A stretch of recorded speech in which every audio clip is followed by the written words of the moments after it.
Guys, weight लॉसही करायचं आहे आणि चमचमीतही खायचं आहे, तर ही वेट लॉस रेसिपी सिरीज तुमच्यासाठी.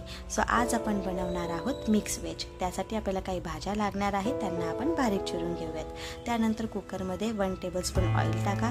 त्यात धणे, जिरे, तेजपान, काळी मिरी, लाल मिरची यांना टाकूयात, शॅलो फ्राय करूयात. त्यानंतर त्यात टमाटे, कांदा, फ्लॉवर, बीन्स यांना घालूयात आणि थोडं पाणी टाकूयात. त्यात थोडे काजू आणि मखाणे घालूयात आणि 2 शिट्ट्या घेऊन शिजवून घेऊयात. शिजलेल्या भाज्या बाजूला काढूयात आणि त्यांना चिरून घेऊयात. जो मसाला आपला उरलेला होता त्याला मिक्सर ग्राइंडरमध्ये बारीक करून घेऊ. आता पॅनमध्ये 2 टेबलस्पून ऑइल टाका आणि भाज्या ज्या चिरलेल्या होत्या त्यांना शॅलो फ्राय करून घ्या. भाज्या शॅलो फ्राय झाल्या की त्यामध्ये आपला जो वाटलेला मसाला होता त्यांना आपण घालूयात आणि त्यांना चांगलं शिजून घेऊयात.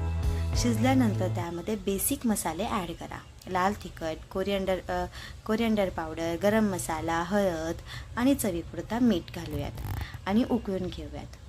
अशी आपली चविष्ट मिक्स व्हेज भाजी रेडी आहे. Please like and subscribe.